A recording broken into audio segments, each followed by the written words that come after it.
Hello, I welcome you all to the YouTube channel of Renaissance Academy. I am Amit. Today here we are discussing about the GATE GG 2021 analysis. Okay, so first of all, काफ़ी लोगों को paper जो है वो little bit tough लगा। इस बार gate 2021 में थोड़ा चेंज देखने को मिला था। इंस्टेड ऑफ 3 सेक्शन इस एग्जाम में हमें 2 ही सेक्शन देखने को मिले। 1 section about general aptitude and another section एक कॉमन सेक्शन बना दिया गया था जिसमें geophysics as well as geology हमको देखने को मिला।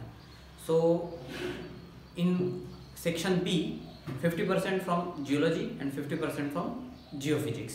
ओके, तो उस वजह से क्या हो गया, काफ़ी जियोलॉजी स्टूडेंट को हो सकता है जियोफिजिक्स का पार्ट थोड़ा टफ लगा और जियोफिजिक्स से स्टूडेंट को हो सकता है जियोलॉजी का पार्ट थोड़ा टफ लगे।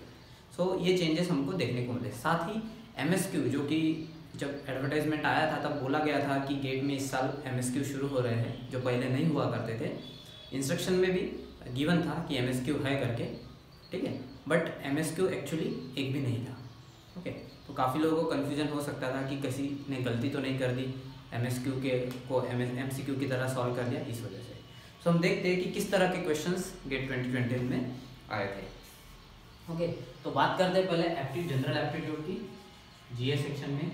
तो एक क्वेश्चन हमको फंक्शन पे देखने को मिला था। ओके, तो फंक्शन दिया था x 0 to 100 ऐसे कुछ नंबर्स दिए थे, उसका हमें एवरेज मीन कैलकुलेट करना था। एक फंक्शन पे एक क्वेश्चन था, ठीक है। एक क्वेश्चन हमको प्रोबेबिलिटी पे देखने को मिला, ठीक है। देन एक क्वेश्चन था एनालिटिकल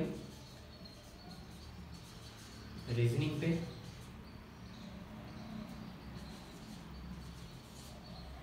रीजनिंग पे भी काफ़ी कम बार क्वेश्चन देखने को मिलते, पर इस बार आया था, ठीक है।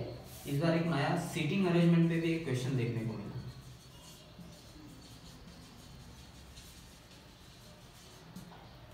एक कुछ कार्स दिए थे जिनकी पोजीशन दी थी, 7 कार्स थे, उनकी पोजीशन दी गई थी और उनको अरेंजमेंट करके हमको आंसर करना था इस तरह से। देन हर बार की तरह डाटा इंटरप्रिटेशन पे एक क्वेश्चन रहता ही है। डाटा इंटरप्रिटेशन पे क्वेश्चन देखने को मिला, ठीक है। देन एक एरिया ऑफ स्क्वायर पे क्वेश्चन मिला था। एरिया ऑफ स्क्वायर या फिर बोल सकते हो मेंसुरेशन या फिर अलजेब्रा, ट्रायंगल रिलेटेड क्वेश्चन, ये काफ़ी फेवरेट क्वेश्चंस होते हैं जो गेट में जियोलॉजी के पेपर में काफ़ी बार देखे जाते हैं। ओके, देन एक क्वेश्चन इंग्लिश पे था। इंग्लिश पे इस बार एक ही क्वेश्चन था, नहीं तो हर बार हमको 2 क्वेश्चन कम से कम इंग्लिश पे मिलते हैं, एक 1 मार्क में एक 2 मार्क में। इस तरह से कुछ एप्टीट्यूड का था, बाकी जनरल क्वेश्चंस थे, ठीक है। देन बात करते हैं जियोलॉजी सेक्शन की। सो इन जियोलॉजी सेक्शंस, ठीक है, तो न्यूमेरिकल का पोर्शन थोड़ा ज़्यादा हो गया था इस बार, मुझे ऐसा लगा। काफ़ी न्यूमेरिकल्स थे और जियोलॉजी के क्वेश्चंस कम दिखे MCQs, और वो काफ़ी इजी भी थे वैसे, ठीक है। सो डेटिंग पे रेडियोमेट्रिक डेटिंग रिलेटेड 2 क्वेश्चंस आए थे। रेडियोमेट्रिक डेटिंग रिलेटेड 2 क्वेश्चंस हमको देखने को मिले। देन एक क्वेश्चन ऑब्जेक्टिव था जिसमें मेथड्स, SMND मेथड्स वगैरह थी और उसके रिलेटेड पूछा गया था। एक क्वेश्चन नेट सेक्शन से था, जियोलॉजी था, उसमें pH नंबर ऑफ एटम्स दिए गए थे और हमको डीके कांस्टेंट दिया था। उसके बेसिस पे हमको हाफ लाइफ कैलकुलेट करनी थी और उसके बेसिस पे हमको आंसर करना था और उसमें pH भी गिवन था। ओके, इस तरह का एक नेट था डेटिंग रिलेटेड। ओके, ये जियो केमिस्ट्री से बिलोंग करेगा specially. Then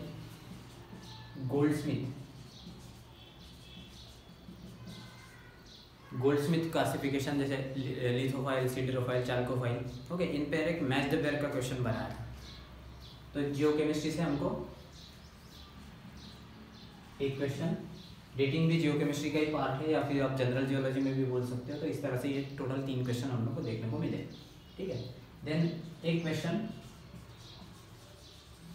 Anderson theory, okay, plus मोर सर्कल हम बोल सकते हैं, ठीक। एंडरसन थ्योरी और मोर सर्कल का एक NAT टाइप क्वेश्चन बनाया गया था, numerical ability type question. Then एक क्वेश्चन कंटूर डायग्राम भी गिवन थी,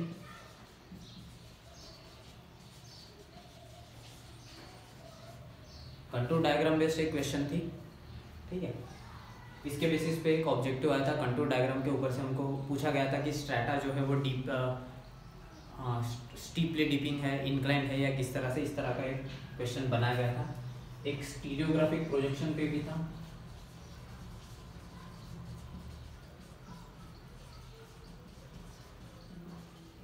ठीक है, स्टीरियोग्राफिक प्रोजेक्शन भी था एक्सियल प्लेन के बेसिस पे, ठीक है।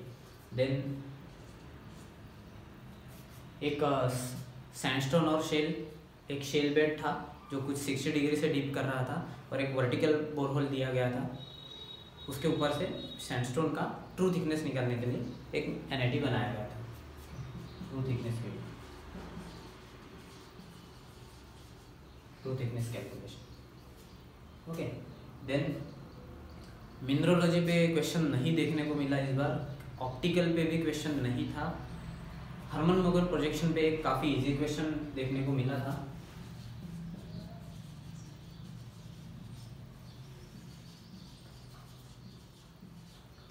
हरमन मोगन नोटेशन पे, जो कि 2/m मतलब डिस्क्रिप्शन दिए गए थे, फोल्ड एक्सिस दिया गया था, मिरर प्लेन दिया था, उनके बीच में परपेंडिकुलर रिलेशनशिप है ये दिया गया था, और उसके बेसिस पे हमको 4 ऑप्शन में से एक आंसर चूज करना था। इसके ऊपर एक ही क्वेश्चन था ऑब्जेक्टिव टाइप, ठीक है। देन बात करते हैं स्ट्रैटिग्राफी की, तो स्ट्रैटिग्राफी काफ़ी टफ होता है काफ़ी बार, लेकिन इस बार थोड़े इजी क्वेश्चंस देखने को मिले थे, खास करके इस पर लोअर गोंडवाना पे एक क्वेश्चन आया था, काफ़ी इंपॉर्टेंट बनता है। लोअर गोंडवाना पे जिसपे रानीगंज, बाराकर, ओके, इस पे काफ़ी फोकस किया गया था। देन एक एज, गोंडवाना की एज पे भी एक क्वेश्चन था, मतलब एक स्टेटमेंट और असर्शन बेस्ड क्वेश्चन में उसका रिलेशन था। देन छत्तीसगढ़ बेसिन, ठीक है, एक गुंडरदेजा फॉर्मेशन फ्रॉम छत्तीसगढ़ बेसिन, उस पर भी पूछा था। देन पीटे पानी वोल्केनिक्स ऑफ डोंगरगढ़, उस पर भी पूछा था, एक statement based assertion based question बनाया गया था, ओके। तो छत्तीसगढ़ इन डोंगरगढ़,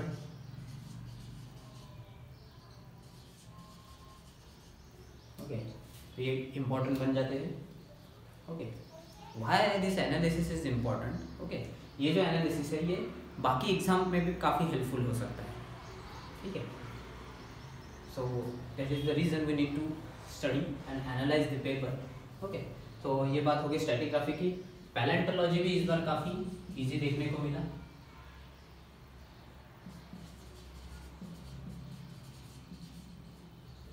ठीक है। तो काफ़ी 1-2 साल से इकिनोइडिया के क्वेश्चंस आ रहे थे, लेकिन इस बार हमें एक मैच द पेयर आया था जिसमें पेलिसिपोड, ट्राइलोबाइट और ब्राचियोपोड दिया गया था और उसमें मैच द पेयर करना था, ठीक है। इस बार माइक्रो पैलेंटोलॉजी पे भी क्वेश्चन नहीं दिखा। देन हॉर्स पे एक क्वेश्चन था कि 1 टो हॉर्स, ओके, उसका नाम पूछ लिया गया था 1 टोड हॉर्स के ऊपर से। सो हॉर्स, सेफेलोपोडा, ब्राचियोपोडा, ट्राइलोबाइट, ओके, ये इस पे एक मैच हो गया था, तो ये टॉपिक काफ़ी इंपॉर्टेंट बन जाता है पैलेंटोलॉजी में। देन बात करें एक जियो केमिस्ट्री में, हमको EHPH पे भी एक क्वेश्चन मिला था, EHPH पे क्वेश्चन मिला था, एक फैराडे लॉ पे क्वेश्चन आया था, फैराडे लॉ पे एनआईटी देखने को मिला। देन बात करें जियोमॉर्फोलॉजी की, तो in geomorphology star dune, again match the pair question था, सर्क पूछा गया था, सर्क रिलेटेड एक क्वेश्चन था, उसके बाद ड्रॉपस्टोन के बारे में एक क्वेश्चन था, देन स्टार ड्यून रिलेटेड एक क्वेश्चन पूछा गया था, ओके, एंड एक फ्लूवियल प्रोसेस रिलेटेड एक क्वेश्चन पूछा गया था, ओके। सो जियोमॉर्फोलॉजी वो भी काफ़ी इजी क्वेश्चंस थे। देन बात करें इग्नियस पेट्रोलॉजी से, इन इग्नियस पेट्रोलॉजी, ओके, हमको रॉक एंड उनकी टेक्टोनिक सेटिंग पे एक मैच द पेयर बनाया गया था, जैसे बोनीनाइट है उसकी टेक्टोनिक सेटिंग इस तरह से, okay. So rock and tectonic setting, इस पर एक मैच द पेयर बनाया गया था, ठीक है, कि आइलैंड आर्क सेटिंग्स में कौन से मिलते हैं, एमओआर में कौन से मिलते हैं, ओके, लाइक वाइज। सो इग्नियस में ना ही बाइनरी पे क्वेश्चन था, ना ही टर्नरी पे क्वेश्चन था, ओके। देन सेडिमेंट्री की बात करें तो इन सेडिमेंट्री हमको एक सिन सेडिमेंट्री बेडिंग पे क्वेश्चन मिला था, सिन सेडिमेंट्री बेडिंग, ओके, सिन सेडिमेंट्री बेडिंग पे एक एमसीक्यू का क्वेश्चन आया था। देन बात करें इंजीनियरिंग जियोलॉजी थे, तो इंजीनियरिंग जियोलॉजी पे काफ़ी न्यूमेरिकल आए थे, मेरे ख्याल से 3 या 4 न्यूमेरिकल इंजीनियरिंग जियोलॉजी से थे, ओके। इंजीनियरिंग इस पे UCS, okay, uniaxial compressive strength पे एक क्वेश्चन था, मॉड्यूलस रेशो, इस पर एक क्वेश्चन देखने को मिला हमको, ठीक है। देन एक टनल सपोर्ट, एक फेल्योर लोड दिया था, टनल सपोर्ट के इस पे एक एनएटी बनाया गया था, ओके, टनल सपोर्ट,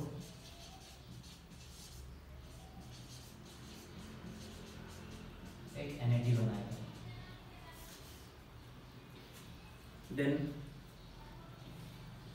देन बात करें एक्सप्लोरेशन, जो one of the important topic, okay, one of the important topic है।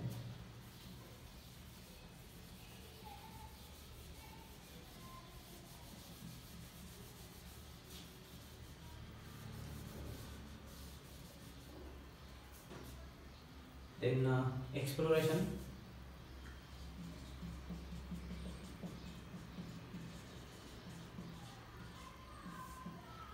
ओके, सो इसमें हमको जियोफिजिकल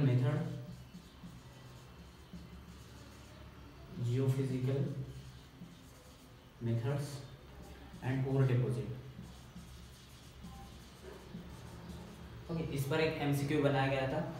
देन अगर बात करते हैं लॉगिंग पे क्वेश्चन था, जो हमेशा ही होता है, ओके, लॉगिंग का मेरे ख्याल से बोरहोल टेम्परेचर निकालने के लिए कौन सी लॉगिंग यूज़ की जाती है, ऐसा एक कुछ एमसीक्यू बनाया गया है। Then inverse distance square method, inverse distance square method पे एक एनएटी बनाया गया था, ये काफ़ी साल पहले भी आ चुका था, ओके। सो इनवर्स डिस्टेंस स्क्वायर मेथड और जो एस्टिमेशन की टेक्निक है उसमें से एक क्वेश्चन बनाया गया था। देन बात करें वेव फिजिक्स की, ओके, सो पी वेव और एस वेव फार्मूले पे एक क्वेश्चन बनाया गया था, okay, P wave S wave formula, इस पर एक क्वेश्चन बनाया गया था, एक रिलेशन दिया गया था कि कुछ अल्फा स्क्वायर -4/3 बीटा स्क्वायर, ठीक है, अल्फा मतलब आपकी पी वेव वेलोसिटी दी गई थी और बीटा जो है वो आपकी एस वेव वेलोसिटी दी गई थी, उसके रिलेशन बना के आपको उसका ऑप्शन चूज करने थे, इसको डिराइव करके, ठीक है। तो इसके लिए आपको फॉर्मूले पता होने चाहिए कि पी वेव का फॉर्मूला क्या है, एस वेव का फॉर्मूला क्या है, जिससे आप ये इक्वेशन में पुट करके डिराइव करके आसानी से आंसर निकाल सकते हैं, ठीक है। देन एक क्वेश्चन हमको रे नोमेनक्लेचर पे भी देखने को मिला था, रे नोमेनक्लेचर पे भी एक क्वेश्चन हमको देखने को मिला था। इस पे पी वेव जो है वो कोर से रिफ्लेक्ट होकर वापस आ रही है, तो उसके लिए हमको नोटेशन पूछे गए थे, ठीक है। तो रे नोमेनक्लेचर वैसे काफ़ी इजी था, ये कॉमन सेक्शन से क्वेश्चन था, ये जियोफिजिक्स के लिए भी आता है, जियोलॉजी के लिए भी आता है, इस तरह से। Then just 1 second, then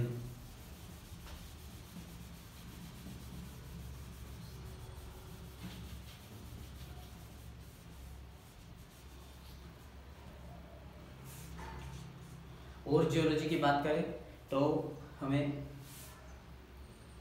bauxite, east coast bauxite बोला था,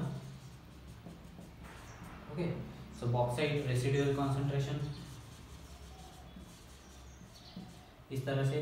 देन अंबाजी ग्रेनाइट दिया गया था, ठीक है, और उसका एक मैच द पेयर बनाया गया था, और डिपॉजिट और उनके नेचर के बारे में या फीचर्स कैरेक्टरिस्टिक्स के बारे में। इस तरह से एक मैच द पेयर और जियोलॉजी में मिला, बस एक ही हमको देखने को मिला। देन बात करें हाइड्रोजियोलॉजी की, हाइड्रोजियोलॉजी से 3 क्वेश्चन देखने को मिलते हैं।